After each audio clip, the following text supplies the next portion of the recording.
Yeah, man, there's some things that just can't happen for Auburn football if they're gonna, move this thing in the right direction. Got some good news. I got some bad news. Usually, I like to give the good news first, but I'm not going to do that tonight. The bad news is Auburn is in a downward spiral. I'm not saying that under Hugh Freeze, but I'm just saying at the rate that things are going, if Auburn does not stop the bleeding, the program, I just would never.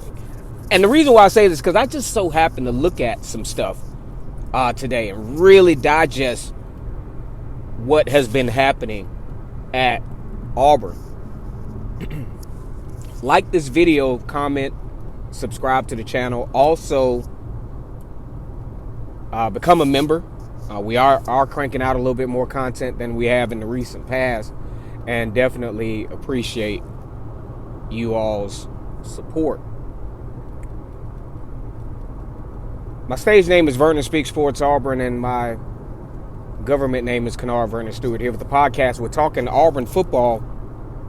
Down in Deep South, college football is king, and on the plains of Auburn, the battle cry is War Eagle. All right, so the good news is Auburn feels like they got him a pretty good coach. Okay, did pretty well recruiting while at Ole Miss, 5th-ranked recruiting class at one time. All the stuff he got in trouble for recruiting-wise, probably wouldn't have had a problem with it now, just being frank. Now, he did have some off-the-field stuff going on, but hey, the sins have been forgiven. Now he's back in the SEC. Hugh Freeze as Auburn's head coach. That's part of the good news. The second part of the good news is the fact that he's continuing that trend with recruiting, as he had a top 10 recruiting class this year, is on pace to do it again, and he's also getting what he needs from a sensible standpoint from the transfer portal. All right. So he also, another good news, another area of good news is the fact that he's brought coaches in that he's familiar with. Now, I'm not going to read off the names. I'm not going to go through all that stuff, but I will tell you this. Just as a person that is in business myself and that have to have people that say answer to you, you answer to them, blah, blah, blah, is nothing like that element of trust in that type of situation. It's nothing like being able to tell someone something and, you trust that they're internalizing the information and that thing is reciprocated by you. That makes a huge difference. Now, a lot of folks are like, oh, okay, they were Auburn guys. Some of the coaches that he has, they've been there for years. They, all of those things. But hey, those weren't his guys.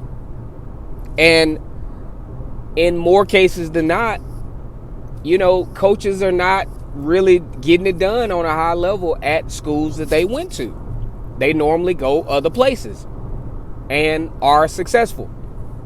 So I think he's got a staff that he can trust. I think he's starting to get players that are buying in to the program, buying into what he has set as incentives for a good program for Auburn, and that's part of the good news.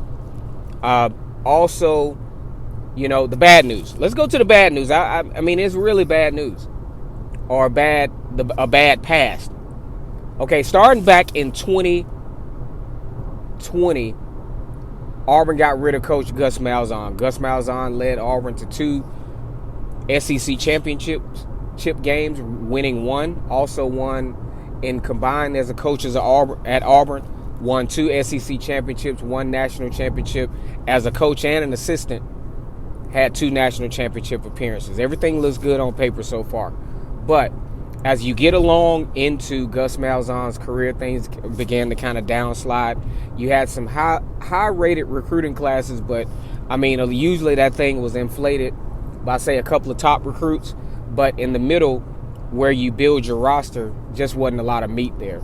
A lot of 91s, a lot of 88s, and usually, guys, those things do transfer over to the college game. So Gus Malzahn, on paper, pretty good recruiter. If you're recruiting for 7-on-7 drills or something like that, then hey, he was actually pretty good. Pretty decent receivers, get him a good quarterback every now and then out of the transfer portal. Now, I'm not bad-mouthing Gus Malzahn. I actually like Gus Malzahn. And at times I do miss some of just his presence at Auburn. I mean, I just really enjoyed his presence at Auburn. I loved his passion or his genuine passion for Auburn.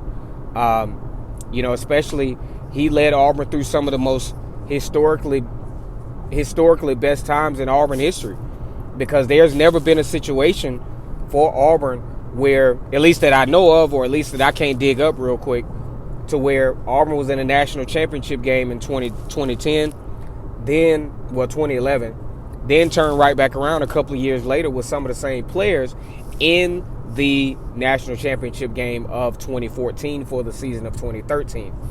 And a lot of those guys, he left, and Gus Malzahn left and went to Arkansas State, but he comes back and things were kind of, I would say, pretty simple for him, because there was a lot of familiarity there. A lot of the same coaches, a lot of the same players, a lot of guys that he recruited.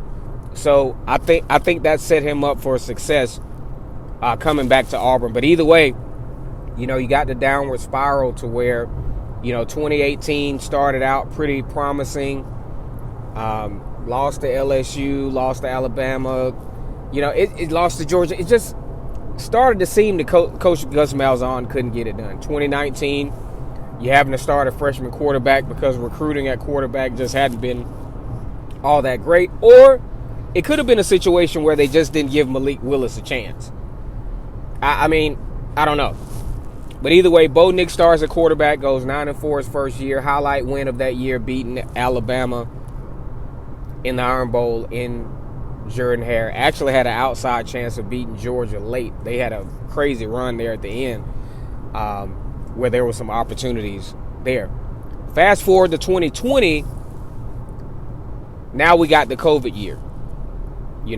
I'm still, to this day, still trying to figure out how you fire a coach that, once just really didn't have the opportunity. I think, okay, so if it's me, I think they should have gave Gus one more year. One more year. Especially considering what they onboarded after that. So, Gus Malzahn gets fired. Brian Harsin onboards and has led to, I'd say, one of the most catastrophic slides, at least in modern history, for Auburn. Looked pretty promising first year, 6-7. At least parts of the season looked pretty promising. He was looking like one of the best coaches in the country there in mid-October.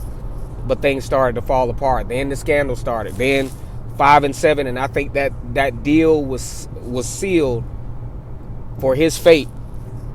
In my opinion, when Auburn brought Penn State to town and Auburn just laid a complete egg. I just, in primetime national TV, I just would not have imagined that Auburn would get slaughtered that bad by Penn State. It was just kind of hard to watch. But, that just leads to what I'm talking about. Auburn has had 3 straight losing seasons. That is unheard of for Auburn. One of those seasons did not go to a bowl game. That marks the first time Auburn didn't go to a bowl game in 2022, that season. The first season not going to a bowl game since, I believe, 2012. So you got to go back 10 years at that point for Auburn to have not gone to a bowl game. Second, we got even bigger problems. Well, I mean, it depends on how you look at it, because players opt out, all of those things. You look at winning bowl games. Auburn has not won a bowl game since the 2018 season. After that, losing to Minnesota, losing to Northwestern. The next year, not even going. The following year, now under Hugh Freeze's first year, I mean, getting blown out by Maryland. Not a good look. Auburn is going to be banking on quarterback Peyton Thorne to help right the ship, because part of the problem has been quarterback play, mixed in with the offensive line play and not being able to run the ball to the extent that Auburn needs to run the ball. Now, they think they got some help. Of course, I think we got some help.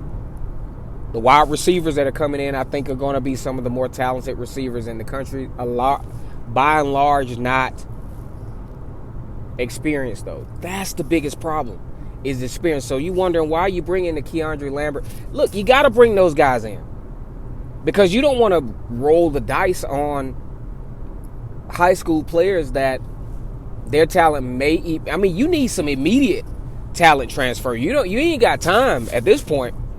If you're Auburn, you ain't got time to wait 2-3 years for a high school guy to figure this thing out. So we're going to go a little bit more in depth. I just want to, touch bases with you all.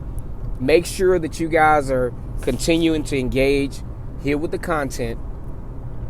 Like this video, comment, and subscribe. And as always, it's great to be an Auburn Tiger.